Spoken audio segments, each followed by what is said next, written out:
COVID is obviously still a part of our lives. But this community made national news last year by keeping ourselves safe, and we plan to do the same again this year. Please take time to review your COVID policy.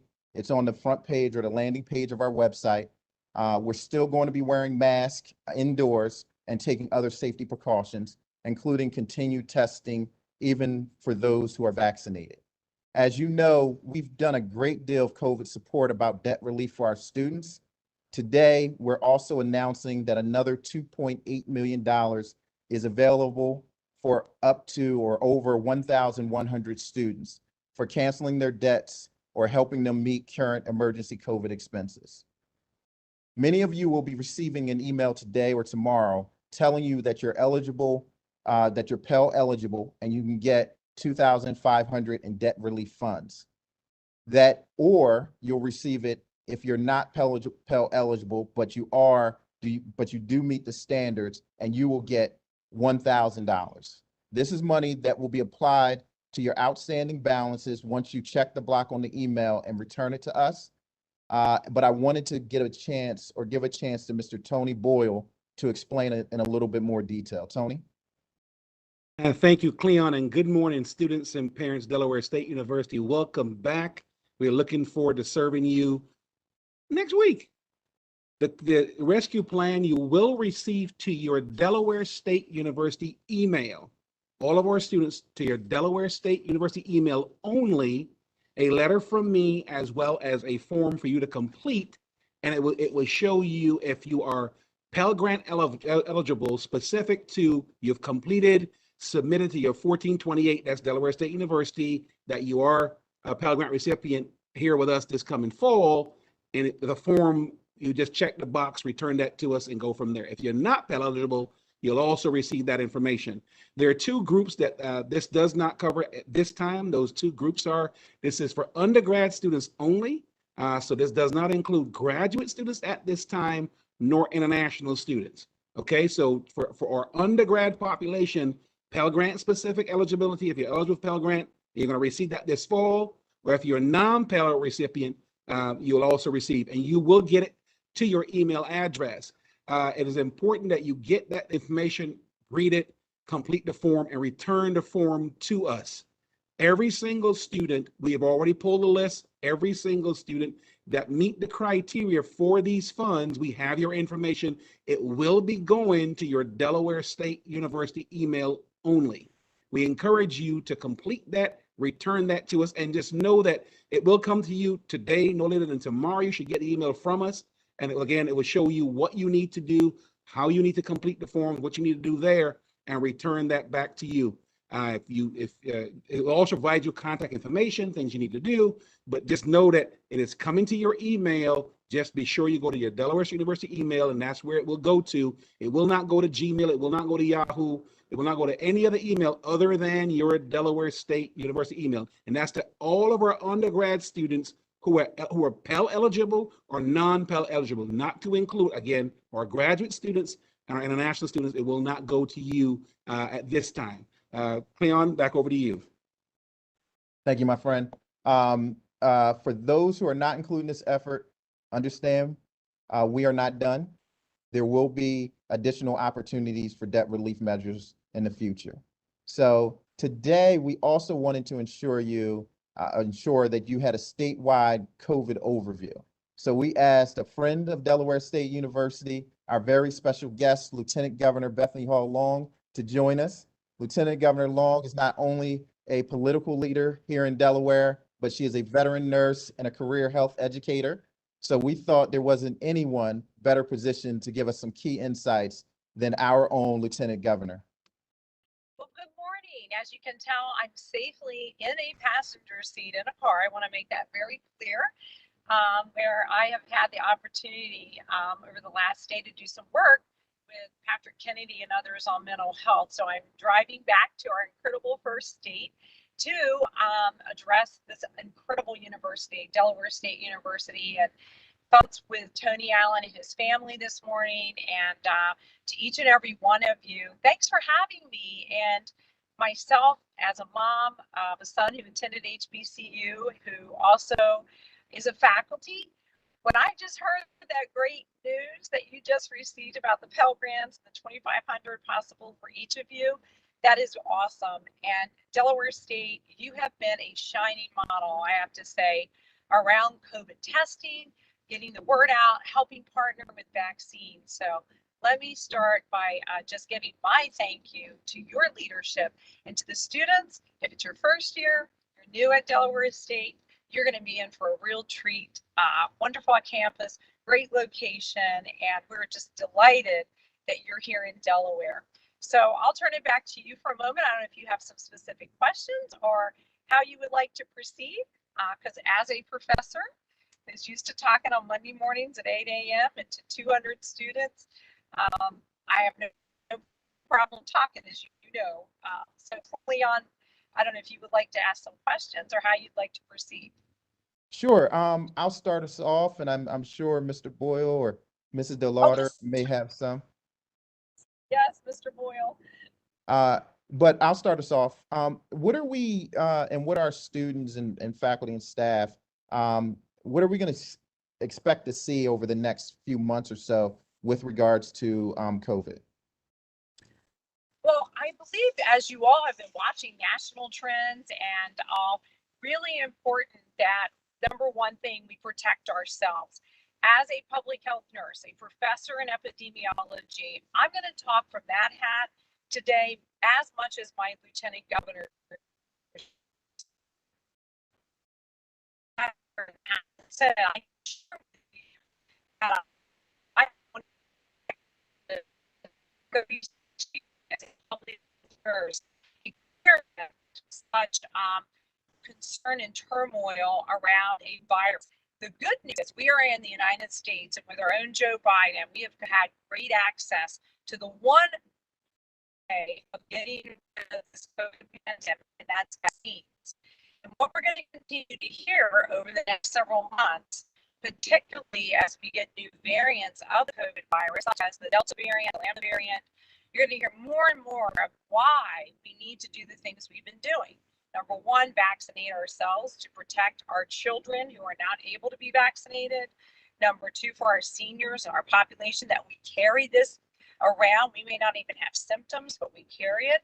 And two, if we haven't been vaccinated, we better get weekly tested. And all of us, particularly when you're on campus, in crowded places, dorms, and in classrooms, and out in the public, wearing masks is just a really smart thing. We found our way out a little bit. Governor Carney here in Delaware, July 13th, lifted the mask at that point in time. But guess what? It has gone backwards. Lieutenant Governor, would you please take your video off to see if we can help a little with your audio? Oh, sure. Yep. I think we've got it off now, right? Yes, and we can hear you much better now. Better now. Is that better? Yes. All right. So you all had my face on the screen, if you can hear me. The joys of Zoom. That's one other thing I think we're going to continue, Cleon and Mr. Boyle, is we're going to continue to encourage where people can maybe not congregate as much while this Delta variant is increasing, to do things online or a hybrid model. Certainly your campus is doing what most campuses are, and that is reopening, but it's really going to be important that students follow your instructions, that they be vaccinated, that they don't congregate. I know what it's like. I have a 26-year-old who, like I said, attended HBCU and would like to get together with the sports team. I think it's going to be really important that we not congregate with mask off. You know, if we're vaccinated, yes, that gives us some protection, but you still can get the COVID virus and you can still end up hospitalized. However, the one thing, Mr. Boyle and Mr. Coley, that I really want to emphasize is that right now in hospitals across America, 95% are persons who have not been vaccinated. And the critically ill and regretfully those who have passed have been predominantly unvaccinated. So again, you're going to be hearing a lot around the vaccination and why it's so important. So I don't know what your next questions might be or thoughts that you'd like me to address. So Lieutenant Gov, I know you said you're speaking mostly from the context of your nurse and your background in healthcare, but I want to ask you from the context of a mama, uh, uh, with parents and sending your children, some for the first time, to campus. What would you say to parents in this day and time about sending their students, their children to campuses like ours, and what to expect and what the needs of those children? Right. Well, I would say to the parents, very important that they equip their children, young adults with masks, sanitizer, and all those items that are kind of common sense. But to me as a mom, most importantly is for yourselves, for your children to be vaccinated. And, I want to break it down real here. And I'm speaking now as a mom and a nurse that I have seen the sickest persons in our state, in our country. And I can say our country because I am the chair of the National Lieutenant Governor Association. Mm-hmm. So I talk regularly with lieutenant governors across America. And as a mom, I can tell you that that vaccine is critical. And so to young adults, I know you're over 18 and you make up your own minds. You don't have to have your parents' consent. But I want to tell you, it's not affecting your fertility. It is not going to change your DNA. All of you have had vaccines over the years for diphtheria, your tetanus shots, your meningitis shots, similar vaccine. And for some reason, maybe because we went through a presidential election and words were used like warp speed, there's this unknown thing that parents and others fear is that it was rushed. The vaccine was not rushed. This vaccine is COVID-19, the SARS virus. It has been studied for over almost 2 decades by lead scientists. So again, not affecting DNA, not rushed to development, not going to cause you to get COVID, is going to save your child from COVID. So again, I would encourage parents to trust our scientists. And also, if you make that decision as a family,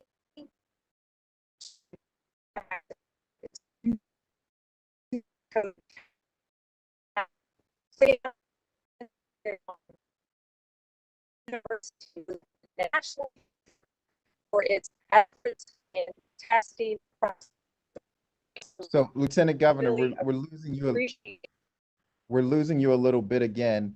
I know because we talked earlier that you also have a link you'll send us that we can provide to students just so they can get updated on information.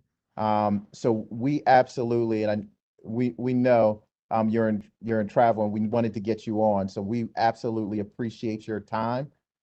Thank you very much. I hope you can hear me. If not, I'll text you later and just thank you. Can you hear me now?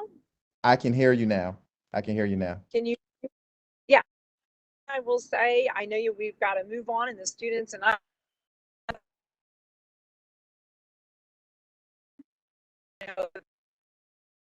It's truly important with this Delta variant that it's spreading rapidly and quickly.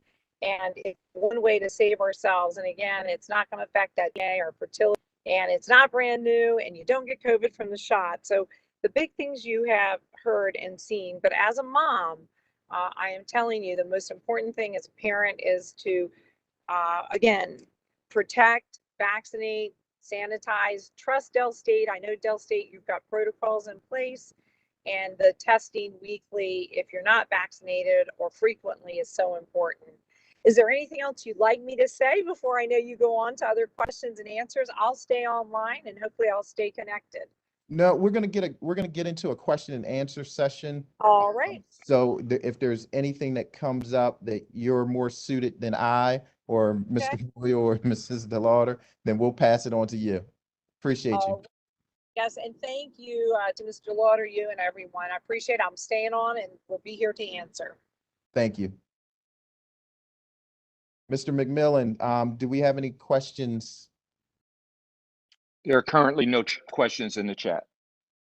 All right, we'll give folks a few minutes if there are questions to put them in the chat. If there's anything related to protocols or things with regards to COVID that you wanted to know before starting.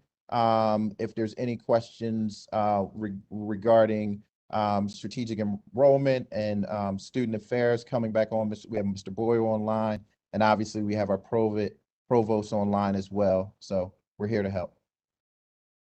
I see that Lindsay Stevenson does have a question, Mr. McMillan.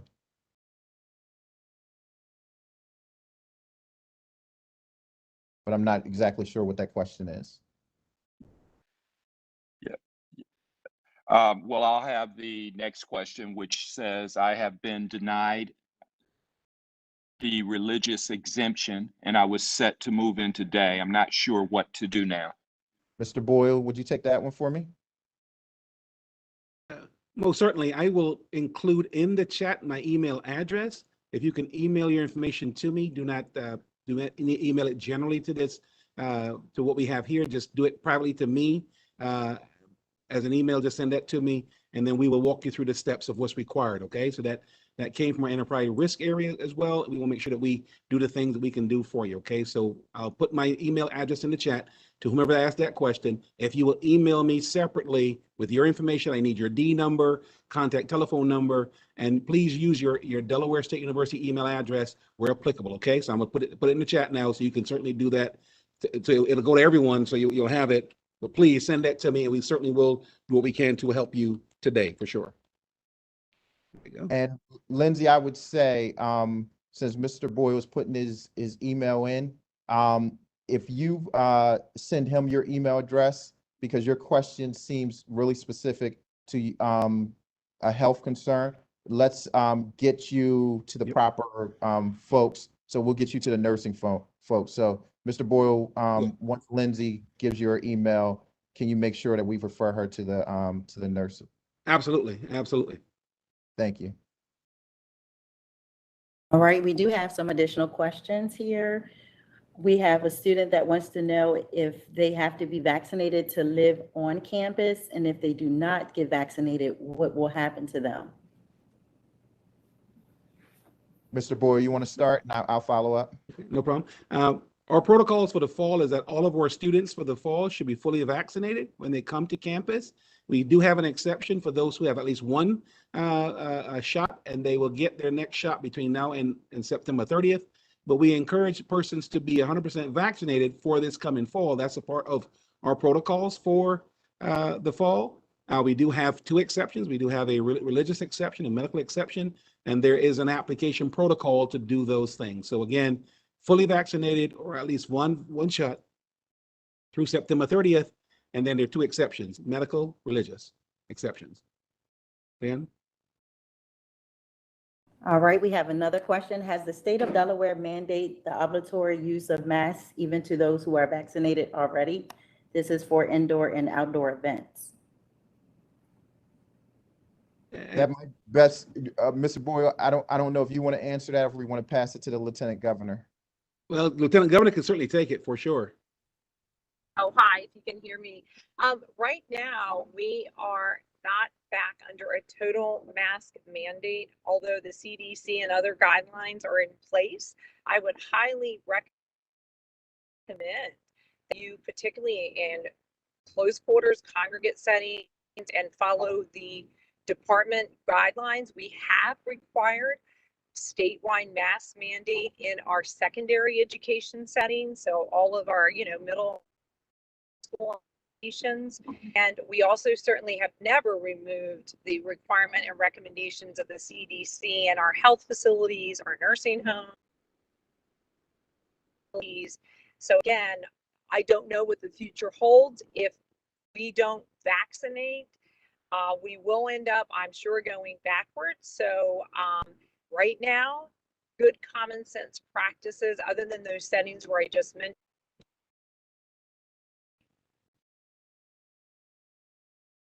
Thank you. We lost you a little bit at the end, but I think we got the gist of the answer. Gosh, I'm sorry. Thank you. And Cleon, No if you need to add anything, Mr. Boyle can add. Mr. Boyle, did you want to add anything? To our campus, we would always say safety first, right? Safety first to all of our students. We encourage you to wear a mask. We encourage you to distance. We encourage you to get the vaccine. So safety first. Absolutely safety, because you can transfer it home. You know, if you've got a little brother or sister that you visit, or grandmom, and you go home and you're in a dorm and it's, you know, tempting. I know what it's like. I'm a professor and a nurse. Please do wear those masks when you're close to each other. We are not out of this. All right, we have an additional question in regards to the special announcement earlier. Will former undergrad students be eligible for the special funds that will be forthcoming? Unfortunately, it's just for our currently enrolled students or enrolling for the fall semester. So only our students that are currently enrolling now for this particular effort. As Cleon said earlier, there are some other efforts that will come following this one, but for our students who are onboarded next week, and we'll be here for a fall semester. This is for our fall undergraduate enrolling students for this coming fall only. And again, there'll be future efforts that will come following this one, but this one specifically is for undergrad, Pell Grant, and non-Pell Grant recipients, not to include grad students and international students. But former students at this time, no sir or ma'am. All right, we have some additional questions in regards to the Inspire Scholarship. Does this cover housing? The Inspire Scholarship pays for the full cost of tuition only. It does not cover housing for. So if you are Delawarean 2.75 grade point average out of high school, or you were one of our Inspire scholars who were here last year, it will cover the full cost of your tuition as an in-state student for Delaware State University. And it doesn't cover your housing, no sir, or no ma'am. Tony Boyle, I got a question. So if I have a student, they get the Inspire Scholarship, but they also are eligible for the Pell, the funds we were talking about earlier, could they use those funds for housing? Absolutely. Absolutely. I mean, for students, I mean, you have to wear, Pell Grant is very, very specific to tuition costs to go to Delaware State University. Additional funds, Pell, FSCOG, and those, housing for sure. Thank you, sir. For our Wesley students, are we considered returning students or new students regarding moving in on campus? For our Wesley students, all of our students for that matter, there is a schedule by building location of when and how you move into campus. And our Housing, Residence Life, Residence Education will send those forms out to you who move in on Monday, Tuesday, all the way through the week. It's by building, not necessarily continue our first-time freshmen. Are people with compromised immune systems able to get a booster at 6 months from their second shot, or do they need to wait for the 8-month time frame? Hope you all can hear me. Can you hear me? I might be in a bad area. We can hear you, and I'm glad because Okay, that's great.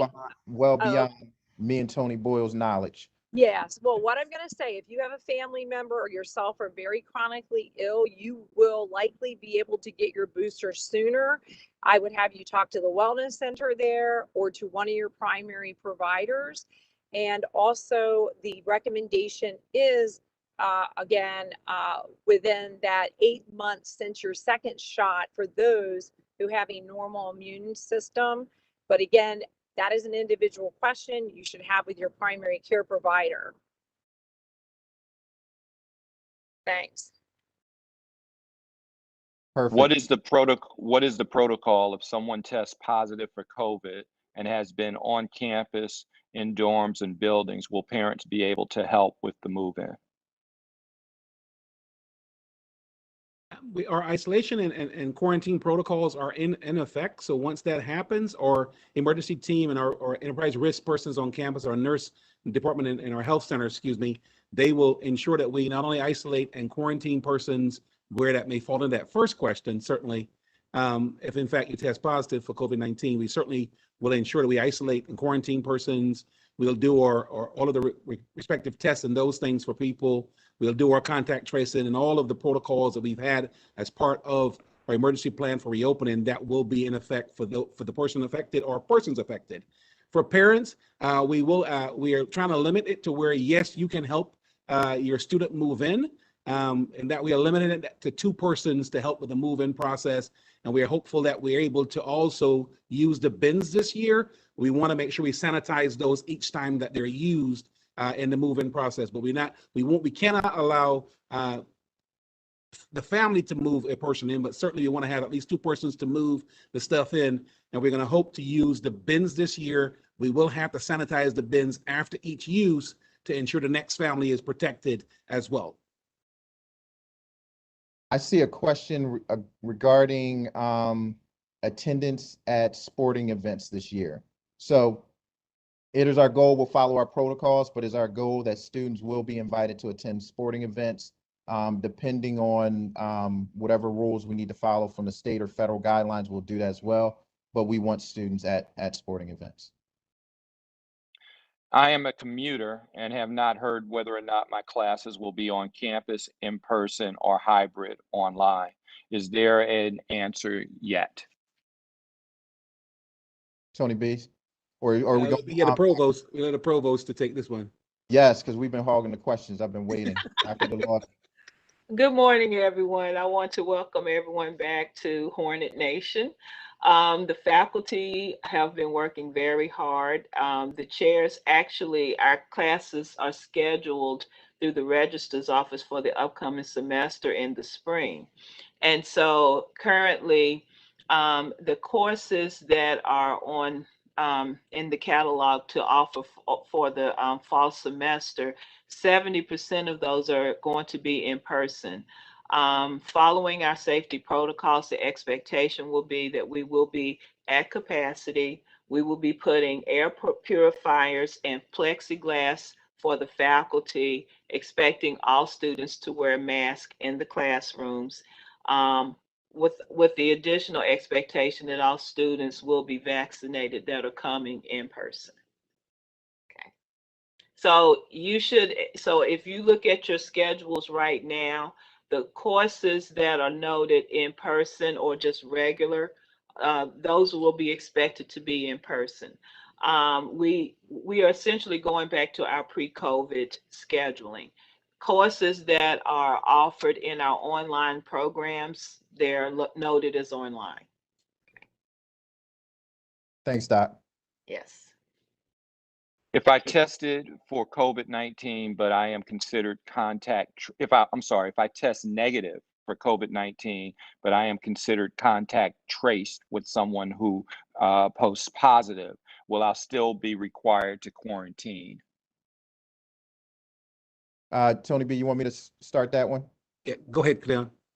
So with every single situation, we will obviously will consult with our medical staff, and they will be the ones that will decide who's to be quarantined or not.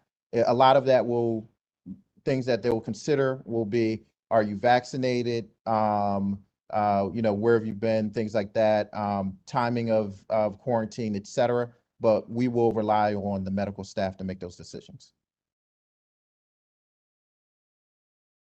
Why do we need to be tested twice a week instead of once a week, as many other schools do? Does the frequent testing increase the chances of spreading the virus? I'll try that one. Go ahead. So the protocols, again, noting that we're expecting all students to be vaccinated that are coming to campus. And as the Lieutenant Governor noted, you can still, get COVID if you've been vaccinated. So we're testing once a week for vaccinated people and twice a week for unvaccinated. And that has to do with the incubation period for the virus, and that's why we test that often. As COO noted, Macaulay noted, when we started, we've had a very low 0.5% incidence rate on campus because we've continued with our protocols. And so, given that success, We increased in-person instruction about 25% during the spring. So we've essentially beta tested, and we'll feel confident that if we stick to our established protocols, that we can keep everyone safe while providing in-person instruction. Hey, Cleon, can I just do a follow-up question and all? To all of our parents and to all of our students, you can help your student move into the campus. It is limited to 2 people. So can a parent help? The answer is yes. Can parents help, which is 3 people? The answer is no. So 2 people can assist with moving in, so we can keep the contact down, as it were. So student and 1 person helping that student is what we encourage, and that's the encouragement for the fall semester, to limit that, as it were. So can you bring your student to campus? The answer is yes. In the past, we know entire families brought their students to campus and did the onboarding that way. We're trying to limit to 2 persons this coming fall. For our Wesley students, are we considered returning students or new students regarding moving in on campus? Tony B. Daryl, answer it one more time. I lost you in the last part.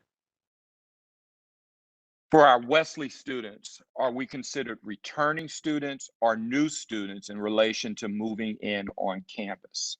All students move in based on the location they're moving to, and they're given the day and dates that they move into those places, right? So for students who you may very well be a freshman or maybe a continuing student, but they're also building assignments where you're assigned by the building that you're moving into and when you can move in.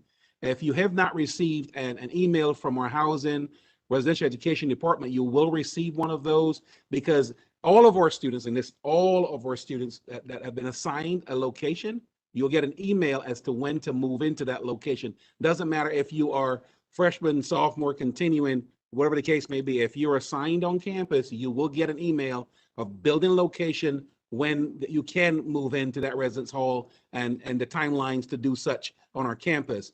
So that to all of our students, every single student literally is in the same category of the building when it's opening, when you can move in, the times of moving and all, and then the check-in protocols that are required for you as you come to our campus, on main campus, and what you should do as it is. And that also includes our downtown location as well too, DSU downtown.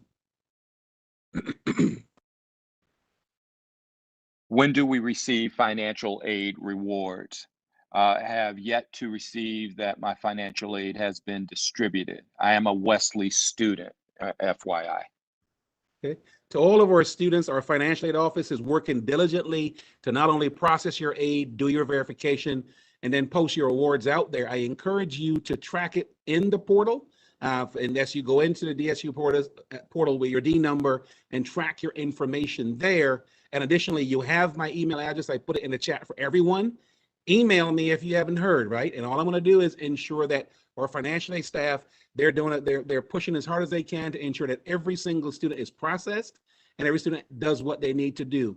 If they ask you to submit a document or do those things, please do that to ensure we get it done. But to all of our students, know that our financial aid office, they're not ignoring you. They're literally running them through and they're responding. But in the portal, you can see where you are within the process and what aid has been memoed or authorized to you to go against your bill. If it's Pell, FCOG, aid to needy students, sub, unsub, parent plus loans, all that's there. It's important that you track it there. But if you're not getting responses, again, aboyle@desu.edu, I will ensure that we advance it to the right places to get you what you need to have. Because all of our students, if you submitted it and there's a process, there's a status of your record from financial aid.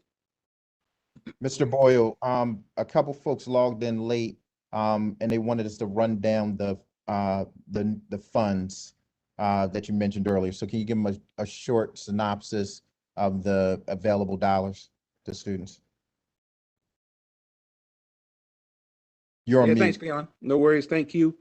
Two, our president has made available to all of our students about $2.8 million. And the qualifying factor is all of our students enrolled for the fall of 2021 semester, undergraduate, who are in 2 categories. Either you're Pell eligible or you're not Pell eligible, right? So you're either Pell or non-Pell eligible. If you're Pell eligible, you're eligible for $2,500. If you're non-Pell eligible, eligible for $1,000 for that relief. You will receive an email.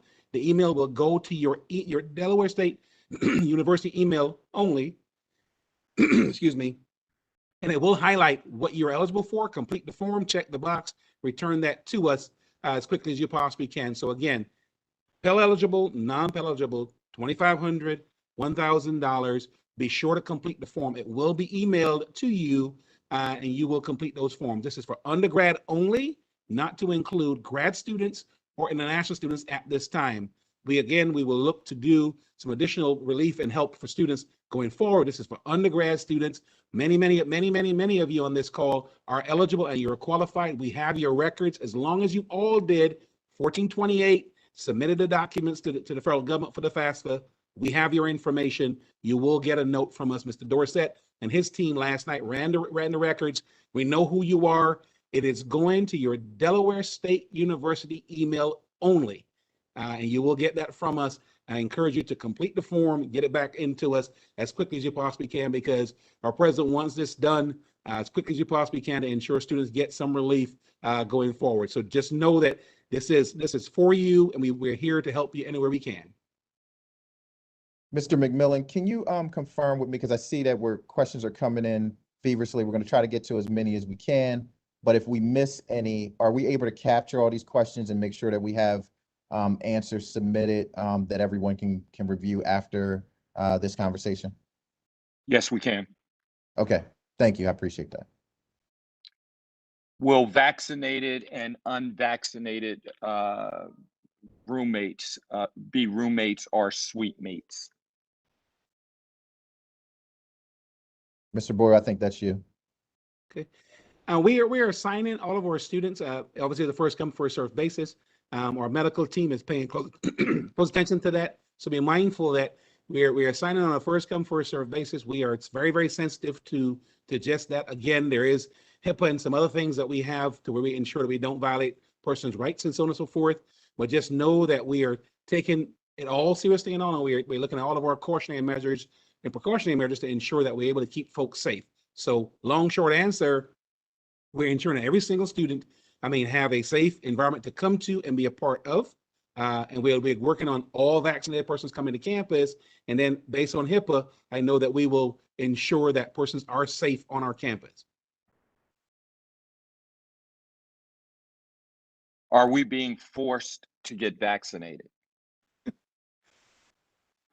I don't know, to parents and students, not saying forced. We just looking at safety first. As an institution that will have over 6,000 folks on campus, our president and our leadership team deemed it appropriate, following CDC guidelines, that we ensure that persons are fully vaccinated to come into our community, and then when they're here, test them frequently based on CDC guidelines for their safety, right? So we're not forcing anyone to take the exam, but we also are going to protect the larger environment, which is actually more than 6,000 persons that will be on our campuses in the coming year, to ensure that we all are vaccinated, and on top of being vaccinated, that we test frequently to ensure if there's a spike in something, we want to know it. And again, to our medical team and our enterprise risk persons, they did a wonderful job this past year keeping us safe. We want to do the exact same thing so everyone can come to campus and feel safe being here. Get your vaccines. If you have one, get the second one before September. If you're coming on campus and there's a medical or religious that you've done a waiver and that's been approved, again, be sure you do the testing regimen on our campus. And we're blessed to have 4 opportunities on campus to get tested every single week, guys. So I think it's important about our safety, your safety, and all of our safety on campus. And I think that to our medical team, Dr. Fisher and her team, and enterprise risk, Lucretia Mulch and her team, Tammy Stone and the teams there, they're really concerned about how do we keep everyone safe in what we call in the Delaware State University bubble, right? How do we keep persons in our bubble safe is all we're trying to do. So again, not forcing anyone. Our recommendation is that students come fully vaccinated. If you have one vaccine that's already in your arm, you get the next one before September 30th and all. And if you have a waiver, submit that waiver, get it approved. And again, our intent is to keep you safe while you're on our campus. I'm saying to you, for those that just come back for the first time, it is plexiglass heaven when you come back. When you come back, there's plexiglass everywhere. There are masks everywhere. So if you need a mask, a mask or a face covering that you may need, it's available. We'll get one to you. So again, it's about safety. Mr. McMillan, we're gonna do a few more and then we're gonna capture the rest, so. Okay, hypothetically, if I am denied a religious exemption as a commuter and the course or pathway that I am taking is not provided online, what would be my next steps? To our students, no hypotheticals. Every single student will get an answer to our medical team or enterprise risk team. I encourage you, if you email me, I will forward it on to either Lucretia Moultrie and her team, Tommy Stone and her team, or Dr. Fisher and their team to have an answer for that question, right? That question is very, very specific, and we won't do a hypothetical there. You need an answer for that question, and those three persons can grant that answer to you. It's email me, I'll advance it on to Ms. Moultrie, Ms. Stoner, or Dr. Fisher and her team to respond back to you. Just to confirm, two parents can attend move-in, but only one parent and the student can help move into the actual buildings. Just a confirmation. We're limiting the access to campus to the building to two people, right? So we don't want anyone to think that we're leaving them out. We're just trying to limit the contact of one person to another, right? So again, this year, the bins that we had in the past, you may not have seen those last year. We didn't use them last year. We do have the bins here. You can load a bin, take the bin up. You don't have to lift it because you can put all your stuff in the bin and roll the bin in. We'll sanitize the bin again and then go from there. But just to limit the number of persons, obviously our hallways are as big as they are. Our elevators are the size that they are. So we look at the size to accommodate. If you're in an elevator, the limit is to 2. So it's no point that I have 3 persons going to the elevator and only 2 can use it, right? So to all of our parents, we want you to bring your students to campus. We're just limiting the number of people moving back and forth to 2. That just helps us and helps you get your students in. But again, this year, Jasmine Buxton, our Dean of Students, and the folks over in housing, we're going to make sure that the bins are there, and we're going to sanitize those bins between one family and another. This will be the last question that we will present. When do Legacy Wesley students that will not be living on campus come to get our IDs or check in with DSU? I have not seen an email stating when to come in. And this for commuter students and all, we'll ensure that Mr. McLemore and his team down in admissions, as well as Joy, our chief of police as well too, will ensure that correspondence go out to our commuter students to ensure that you get your ID and all. And you should have received an email relative to submission, how to get your email done, and then how to pick that email up. So that ID up via email. So we'll follow up on that. I know that our folks down in admissions, our folks within our ID office, as well as our public safety office, they're involved in that intimately, and we want to make sure that they can respond to you as well. So please, again, email it to me. We will advance it to the next place to ensure that you get it responded to as quickly as possible. Mr. McMillan, can you, I thought I saw a question popped up and then I didn't see it again, but can you just explain to folks before we stop the question and answer session, for the questions that we did not get to, how will they receive their answers? So for what we've done is we've captured and we'll capture all of the questions that were in the chat. So those questions will be provided to leadership, and from those particular areas, they will provide an email out, or it will be publicized on the website of an area where they can go to see those answers. Perfect. So well, I would note, I would assume that it would be posted on the COVID website because that's where everyone would go to look. The FAQs. So can we post them there as well, Mr. McMillan? Yes. Perfect. So with that said, I want to thank our panelists for today. Dr. DeLauder, absolutely much appreciated. Mr. Tony Boyle, thank you, my friend. Just to recap, the president has allowed $2.8 million to go to students for really COVID-related needs. So it'll be based on those needs, Pell eligible and non-Pell eligible students receiving amounts from $2,500 to $1,000. and it should affect about 1,100 students. Tony Boyle, you'll keep me honest if I missed anything. For those who are not included in this effort, please remember we're not done. We're continuing to evaluate how we can help our students, best, what we can do, what assistance the federal government is allowing the universities like us to do to make sure your lives are easier, and you can get back to what we all want you to do, learning and growing. I want to thank our Lieutenant Governor so much, Bethany Hall-Long. We you know how much we appreciate you. We appreciate you spending time with us. We appreciate hearing from you from the standpoint of a lieutenant governor, from the standpoint of a nurse, and most importantly, from the standpoint of a wonderful mom. So much appreciated. Much appreciated. Daryl, thank you and your team for making this possible. And to our students, faculty, staff, thank you all for everything you do. We will be here. And again, we'll get to all the questions we missed and make sure you get answers to them. But Mr. Boyle's email is there as well. And as he said, him and his team is always there ready to answer questions. So don't hesitate to shoot him an email and we'll get back to you as soon as possible. So I'm Cleon Cawley, your Chief Operating Officer. Thank you so much for being here.